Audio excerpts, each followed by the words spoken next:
ఇప్పుడు రీసెంట్ టైంలో అందరికి వచ్చిన పెద్ద ప్రాబ్లం ఏంటో తెలుసా? సిగ్గుపడడం. ఈ సిగ్గు అది ఎంత సిగ్గు అంటే సిగ్గా మరి అది శరమా మరి ఏంటో నాకు తెలియదు కానీ అంటే మామూలుగా ఏదైనా పని చేయాలంటే ఫస్ట్ సిగ్గు అవుతుంది.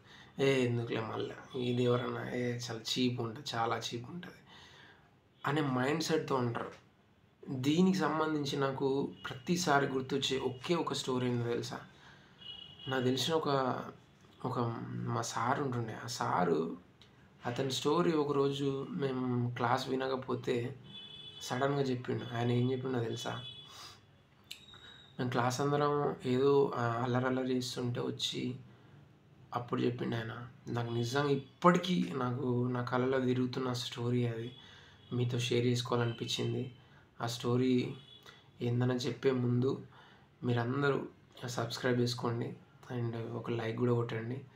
ఈ వీడియోకు 5 లైక్స్ ఎక్స్పెక్ట్ చేస్తున్నాను. ఈ లైక్ కొడితే మీలాంటి వాళ్ళకి ఈ వీడియో అనేది షేర్ చేయబడుతుంది. అందుకోసం అని చెప్పి లైక్ చేయమని అడుగుతున్నాను. స్టోరీలోకి వచ్చేస్తే ఆ సారు చిన్నప్పుడే వాళ్ళ పేరెంట్స్ చనిపోయారు. మనం ఇది మామూలుగా వింటాం, మాట్లాడితే వాళ్ళు చచ్చిపోయారు, వాళ్ళ పేరెంట్స్ చచ్చిపోయారు. నిజంగా పేరెంట్స్ లేని వాళ్ళకి తెలుస్తుంది గైస్ ఆ పెయిన్ ఏంటిదనేది. అంటే మనం ఏదో బాగున్నప్పుడు ఇవన్నీ చెప్పుకోవడానికి బాగానే ఉంటుంది. అరే నాకు ఎవరు లేకపోయినా పర్లేదు నేను ఉంటా అని. కానీ ఏదన్నా మీకు జ్వరం వచ్చినప్పుడు, ఏదన్నా ప్రాబ్లమ్ వచ్చినప్పుడు ఎవ్వరు బ్యాక్ లేకపోతే అప్పుడు తెలుస్తుంది గైస్ ఫ్యామిలీ విలువ కానీ, దీని విలువ కానీ. సో అతనికి ఫ్యామిలీ లేదు, ఏ రిలేషన్ లేదు, ఒక చిన్న ఇల్లు ఉండేది, తినడానికి తిండి ఉండకపోయేది. మనమన్నా కనీసం 3 పూటలు తింటున్నాము, ఆయన ఒక్కటే పూట తినేదంట. ఒకటే పూట తినేది. అండ్ నేను తర్వాత దాని గురించి ఆయన మా ఊరు ఆయననే, మాది ఏదైతే అక్కనపేట ఉందో అదే ఊరిలో ఆయనది కూడా, ఆ విలేజ్ అతనిది కూడా. కాకపోతే కొంచెం మా ఇల్లుకు వాళ్ళ ఇల్లుకు అట్లీస్ట్ ఒక 1 కిలోమీటర్ అట్లా కొంచెం దూరం ఉంటుండే. నేను నిజంగా కనుక్కున్నా ఆయన ఎంతవరకు నిజం చెప్తుండో. చాలామంది అబద్ధాలు చెప్తారు మనని ఏదో మోటివేట్ చేద్దామని చెప్పేసి. బట్ నేను తెలుసుకుంది ఏంటంటే అతను బీడీలు కూడా చేసేదంట. కార్ఖానా అంటారు. కార్ఖానా అంటే బీడీలు అందరూ చేసిన తర్వాత బీడీలు ఇచ్చేది. అందులో అందరు అమ్మాయిలే ఉంటారు. మొత్తం అమ్మాయిలే ఉంటారు. బట్ ఇతను మాత్రం ఒక అబ్బాయి. ఇతని కాలు కొంచెం కుంటుతూ నడిచేది. బట్ అతన్ని హేళన చేయడం కాదు, నిజంగా ఎన్ని గట్స్ ఉండాలో తెలుసా? నిజంగా చాలా గట్స్ ఉండాలి గైస్. అంటే ఇప్పుడు మామూలుగా మనం ఒక 10 మంది అమ్మాయిలు ఉంటేనే వాళ్ళ మధ్యలోకి వెళ్ళి మాట్లాడాలంటే సిగ్గుపడతాం, వాళ్ళ ముఖం చూడం, మళ్ళీ చేసే పనులను వెనకాల చేస్తూనే ఉంటాం, అది వేరే విషయం. బట్ ఒక 10 మందిలోకి వెళ్ళి మాట్లాడాలంటేనే మనకు ధైర్యం సరిపోతుంది. అలాంటోడు ఒక బీడీలు అమ్మాయిలు చేసే పని చేస్తూ అమ్మాయిలాగా ఆల్మోస్ట్ అమ్మాయిలాగా ఉండడం లాంటిది. అంటే సొసైటీ కూడా ఎట్లా చూస్తుంది అంటే ఇప్పుడు అమ్మాయిరా అనే చిన్న చూపు చూస్తుంది గైస్. అలాంటి చిన్న చూపు చూస్తున్న ఆ సిచ్యువేషన్లో కూడా ఆయన ఒక్క పూట భోజనం చేస్తూ బీడీలు చేసుకుంటూ చదువుకున్నాడు. చదువుకొని మరి ఏం చేసిండు అని అంటే ఫస్ట్ ఐఏఎస్ అవుదామని అనుకున్నాడంట. ఐఏఎస్ అవుదాం అనుకున్న తర్వాత ఐఏఎస్కి చాలా డబ్బులు అవుతాయి కదా. ఎన్ని అవుతాయి అనేది మనకు కూడా తెలియదు కరెక్ట్గా. బట్ చాలా డబ్బులు అవుతాయి. మామూలుగా మనం ఒక ఎగ్జామ్ ఫీజు కట్టడానికి తలకిందులు అయిపోతాం, కానీ ఐఏఎస్ కావాలంటే చాలా డబ్బులు కట్టాలి. దాని తర్వాత ఇది నాకు వర్కౌట్ కాదు అని అనుకొని అప్పటి నుంచి ఇంకా నేను ఏదన్నా గవర్నమెంట్ జాబ్ కొట్టాలని చెప్పేసి మనం అందరికి యూజ్ఫుల్ అవుదాం అని చెప్పేసి ఒక టీచర్ జాబ్కి అప్లై చేసి ఆయన ఫస్ట్ అటెంప్ట్లోనే ఒక టీచర్ జాబ్ కొట్టేసిండు. టీచర్ జాబ్ కొట్టేసి ఆయన మ్యాథ్స్ టీచర్గా మారిండు. ఆ టీచర్ నిజంగా ఎంతమందిని మోటివేట్ చేసిండు అనేది నిజంగా అన్బిలీవబుల్ గైస్. మీరు ఒకవేళ అక్కనపేట కనుక వెళ్తే ఆ పేరు నేను చెప్పలేను, because I respect him, I love him so much. ఆ సారు నాకు చెప్పిన స్టోరీస్ చాలా ఉన్నాయి. బట్ ఇప్పటికీ ఇన్ఫ్యాక్ట్ ఆ సార్ వల్ల 10th పాస్ అయిన వాళ్ళు చాలామంది వందలో ఉంటారు చెప్పాలంటే. ఇన్ఫ్యాక్ట్ నైట్ ట్యూషన్స్ కూడా చెప్పేది సార్. అంటే చాలామందికి భయం ఉండేది, చాలామందికి ప్రేమ ఉండేది. బట్ సార్ మాత్రం నిజంగా ప్యూర్ హార్టెడ్. అంటే ఎంత రీసెర్చ్లో ఉండేదంటే ఎవ్రీ టైం లెర్నింగ్ మీద ఫోకస్ పెట్టే సారు అండ్ ఎగ్జిక్యూషన్ మీద అంత ఇంట్రెస్టెడ్ ఉన్న సార్. మనమేమో ఇప్పుడున్న సొసైటీలో ఎట్లయిపోయినామంటే అది చేస్తే బాగోదు, ఇది చేస్తే బాగోదు, ఈ సిగ్గుపడే మనస్తత్వంతో ఉండిపోయి అట్లే మిగిలిపోతున్నాం గైస్. ఎవడో ఏదో అనుకుంటాడనేసి మనం అట్లే ఉన్నాం అనుకో, ఇక్కడే ఉంటాం, ఎక్కడికి వెళ్ళలేము. సో ఆడ అన్నోడు ఎవడైతే ఉంటాడో వాడిని మనం పట్టించుకోకుండా మన పని మనం చేసుకుంటూ వెళ్ళాలి. అదే మన అందుకే చెప్తున్నాను, మన గోల్ ఏంటిది ఫస్ట్ నిర్ణయించుకొని దాని తీరుగా మనం ప్రయాణం చేయకపోతే లైఫ్‌కు మీనింగ్ ఉండదు. అసలు లైఫ్‌ని మనం ఎంజాయ్ కూడా చేయలేము గైస్. సో నా మాట విని ఈ సిగ్గుపడడం అలాంటిది ఆపేసి, సిగ్గు నిజంగా అంటే నేను సిగ్గుపడతాను కొన్నిసార్లు, కానీ ఈ సిగ్గు అనే టర్మ్‌ని నేను చాలా రోజుల క్రితం నుంచి చాలా థింక్ చేస్తున్నా. ఒకవేళ స్టడీ చేస్తున్నా కూడా ఈ సిగ్గుని నిజంగా తీసేయాలి. ఈ సిగ్గు వల్లనే మనం నిజంగా 2 స్టెప్స్ వెనకేస్తాం తప్ప ముందుకు మాత్రం వేయకపోవడానికి ఈ సిగ్గు అనేది చాలా ఇది చేస్తుంది. అండ్ ఆ సారు నాకు ఎందుకు గుర్తుకొచ్చిందంటే, సిగ్గు అనేసరికి అంతమంది అంటే బీడీలు చేస్తున్న అమ్మాయిలాగా వెళ్ళాలి యాక్చువల్గా. నువ్వు ఆ సొసైటీ ఎట్లా చూస్తుంది, ఊరు మొత్తం ఎట్లా చూస్తుంది, ఇన్ఫ్యాక్ట్ అమ్మాయిలు వాళ్ళే నవ్వుతారు, ఎంత హేళన ఉంటుంది చెప్పు. అవన్నీ ఎదుర్కొని కూడా ఆయన అట్లా ముందుకు వెళ్తున్నాడంటే సీరియస్లీ హ్యాట్స్ ఆఫ్ సార్. అసలు ఆ సార్కి నిజంగా హ్యాట్స్ ఆఫ్. అండ్ ఆ సార్ పేరు ఎందుకు చెప్పంటున్నా అంటే, దానికి పెద్ద ఇదేం లేదు, బట్ ఆ సార్ ఏమన్నా ఫీల్ అవ్వడు. బట్ ఆ సార్ పేరు రివీల్ చేయడం ఇప్పుడు కరెక్ట్ కాదు. కానీ బట్ మీకు పర్సనల్గా నిజంగా అంత ఇష్టం ఉంటే మాత్రం నాకు కాల్ చేసి అడగండి, లేదంటే కామెంట్స్లో పెట్టండి, నేను డెఫినెట్గా పెడతాను. బట్ ఈ వీడియోలో మాత్రం నేను ఆ సార్ పేరు చెప్పాను, ఎందుకంటే I love him so much. Is my always favourite sir. In fact నాకు మ్యాథ్స్ అంటే ఇష్టం ఉండడానికి కూడా రీజన్ ఆ సారే. అండ్ ఈ టోల్డ్ మెనీ స్టోరీస్.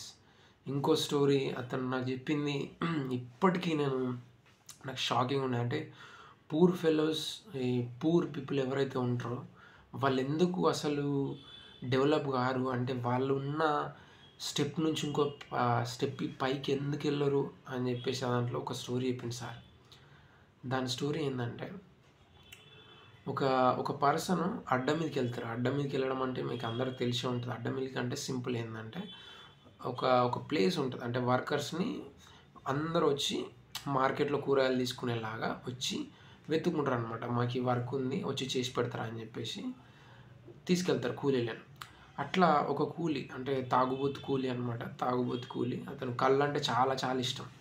ఇక కళ్ళు తాగకపోతే విలేజ్లో అసలు ఇంపాసిబుల్ అనమాట. కళ్ళు తాగని వ్యక్తి అనేటోడు ఉండడం చాలా కష్టం. అంటే 70-80 పీపుల్, అంటే ఓల్డ్ పీపుల్ నేను చెప్పేది, న్యూ పీపుల్ కాదు. న్యూ పీపుల్ ఆబ్వియస్గా మందు తాగుతారు.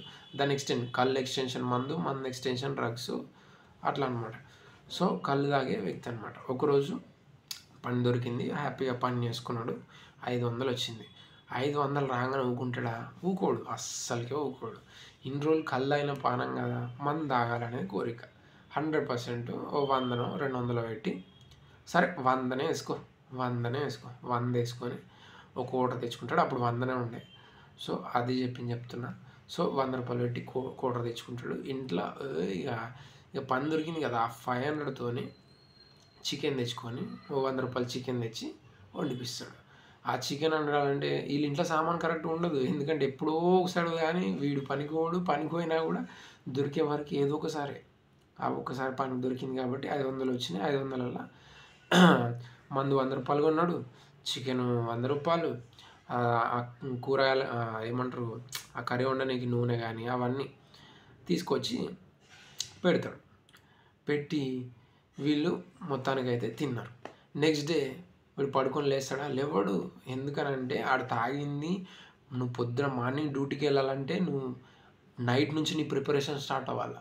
అట్లా ఉంటుంది ప్రిపరేషన్. ఇప్పుడు మామూలుగా అడ్డ మీదకి వెళ్ళాలంటే నైట్ నువ్వు ఎన్నింటికి పడుకోవాలి, మబ్బులు ఎన్నింటికి లేవాలి, ఎన్నింటికి రెడీ కావాలి, ఆమె నీకు ఎన్నింటికి అండి పెట్టాలి టిఫిన్ కట్టడానికి. ఇవన్నీ ఒక మినీ యుద్ధమే ఉంటుంది చెప్పాలంటే. త్రివిక్రమ్ గారు చెప్పినట్టుగా మినీ యుద్ధమే ఉంటుంది. ఒక రోజు నువ్వు నెక్స్ట్ డే డ్యూటీకి వెళ్ళాలంటే పెద్ద యుద్ధమే ఉంటుంది. ఓకే, సో ఇప్పుడు తాగేసి పడుకున్నాడు కాబట్టి ఆబ్వియస్గా ఆ రోజు డ్యూటీకి వెళ్ళాడు నెక్స్ట్ డే. ఇప్పుడు ఎన్ని మిగిలినాయి? 200 మిగిలినాయి. ఆ 200లతో ఏం చేస్తాడు? ఇంకో 100 రూపాయలు ఖర్చు పెడతాడు. అంటే ఆ రోజు డ్యూటీకి వెళ్ళాడు కాబట్టి 100 రూపాయలు ఖర్చు అవుతాయి. ఎందుకు ఖర్చు అవుతాయి? ఆయనకి బీడీల అలవాటు కూడా ఉంది, సిగరెట్ అలవాటు కూడా ఉంది. సో వీడు పైనకి పోయినా పోకపోయినా అప్పు చేసి అయినా తాగుతాడు. సో అప్పు చేయాల్సిన అవసరం లేదు, ఎందుకంటే ఈ దగ్గర 200 ఉన్నాయి కాబట్టి ఆ 100 రూపాయలు ఖర్చు పెడతాడు. ఖర్చు పెట్టేసి నెక్స్ట్ డే డ్యూటీకి పోవాలి కదా, ఈ పిల్లలతో మళ్ళీ గొడవలు ఉంటాయి. అంటే నేను ఒక్కరోజు పనికోకపోతేనే నువ్వు నాకు కరెక్ట్ అన్నం పెడతలేవు, కరెక్ట్ ఫుడ్ పెడతలేవు అని చెప్పేసి ఇంట్లో గొడవలు ఉంటాయి. సో ఆమె ఏం చేస్తుంది, రేపన్న డ్యూటీకి పో అని చెప్పేసి బుధగరిస్తుంది, ముచ్చటిస్తుంది, ముద్దాడుతుంది, అన్నీ చేస్తుంది. సో ఫైనల్గా ఏం చేస్తాడు, డ్యూటీకి పోతాడు. అంటే సర్ది కట్టుకొని పొద్దున మళ్ళీ డ్యూటీకి పోతాడు. ఆ డ్యూటీకి పోవాలంటే ఏం చేయాలి, 100 రూపాయలు కరసన్న కావాలి. వాడి జోబులో 100 రూపాయలన్నా లేకపోతే వాడు ఫోన్ అంటాడు. ఆడ తెచ్చిన 500 ఇక్కడితో కంప్లీట్ అయింది. ఎందుకంటే ఆ 100 రూపాయలు వానికే ఇవ్వాల్సి వస్తుంది కాబట్టి. ఆడ 100 రూపాయలు పెట్టుకొని దర్జాగా అడ్డం మీద పోయి కూర్చుంటాడు. ఆ రోజు పని అడ్డం మీద దొరకదు. దొరకకపోతే ఏం చేస్తాడు, మళ్ళీ ఇంటికి వస్తాడు. ఇంటికి వచ్చేసి ఈమె చేసే పని నుంచి కూడా కొన్ని పైసలు తీసుకొని పోవాల్సి వస్తుంది. ఇట్లా ఈ సర్కిల్లో జరుగుతుంటుంది. సొసైటీ అనేది ఈ సర్కిల్లో తిరుగుతూ ఉంటుంది. ఎందుకు, ఇందుకే ఇప్పుడు చెప్పిన స్టోరీలో భాగంగా వాడు తెచ్చే 500 వాడు ఎట్లా ఖర్చు పెట్టాలన్న ఇది ఉండదు. సిగ్గు శరం ఇవన్నీ వస్తాయి అన్నమాట అడ్డం. అరే ఉన్నప్పుడు రిచ్గా బతకాలి, రిచ్గా బతకవయ్యా, నేను ఎవడు బతకద్దాను అట్లా. దానికి ఒక లిమిట్ ఉంటుంది, దానికి ఒక ఇది ఉంటుంది. అండ్ చాలాసార్లు ఇందులో చాలా వేరియస్ పాయింట్స్ ఉన్నాయి. సిగ్గు ఒకటే కాదు, సేవింగ్ కూడా నీకు ఎంత ఇంపార్టెంట్ అంటే, సేవింగ్ గురించి మనం నెక్స్ట్ దాంట్లో మాట్లాడదాం. కానీ సేవింగ్ కన్నా ముందు ఫస్ట్ నీకు సంపాదించడం తెలవాలి. ఆ సంపాదించడానికి ఏంటిది, సిగ్గు. అంటే ఇప్పుడు అడ్డం మీద వచ్చే ప్రతి వర్క్ని చెయ్యాలా వద్దా అనేది వీడు నిర్ణయిస్తాడు. ఎందుకంటే ఆ నెక్స్ట్ డే నెక్స్ట్ ముందు పని దొరికింది కాబట్టి 500 ఇంకా నేను మంచి పని చేస్తాను ఉంటుంది తప్ప మంచి పని చేయొద్దనడానికి, పని చేయకుండా ఉండడానికి చాలా తేడా ఉంది. అంటే నేను ఈ పని అలా అనే సిగ్గుపడే మనస్తత్వం ఉన్నంత కాలం నువ్వు ఏ పని చేయకుండా ఉన్నప్పుడు అది నువ్వు ఇంకా వెనకబడుతావు తప్ప ముందుకనేది వెళ్ళడం అనేది చాలా కష్టం. సో ఈ స్టోరీ, ఈ కళ్ళు ఈ అడ్డ మీద పనిచేసే ఈ వ్యక్తి స్టోరీ నేను చెప్పినప్పుడు నిజంగా నేను షాక్ అయిపోయినా. ఇన్ఫ్యాక్ట్ కొన్నిసార్లు నాకు అంటే ఎవరిని బ్లేమ్ చేయడం నాకు ఇష్టం లేదు, కానీ మా చుట్టుపక్కల వాళ్ళు అవ్వచ్చు, నాకు తెలిసిన ఫ్యామిలీ వాళ్ళు అవ్వచ్చు, వీళ్ళందరి లైఫ్లు ఇట్లా కొంచెం సరౌండింగ్లోనే ఉంటాయి, దీని చుట్టూనే ఉంటాయి. అంటే ఒకరోజు పని చేయడం అవ్వచ్చు, ఒకరోజు అంటే ఒక నెల జీతం కూడా అవ్వచ్చు. ఆ నెల జీతం రాగానే దాంట్లో సేవింగ్ ఉండదు, ఒక ముందు చూపు ఉండదు, ఏమీ ఉండదు.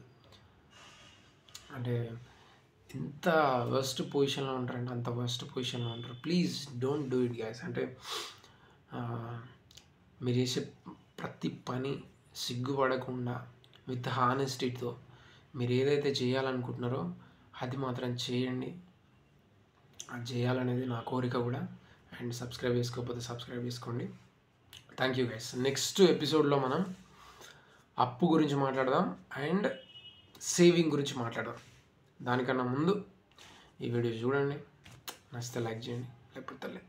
Okay guys, bye.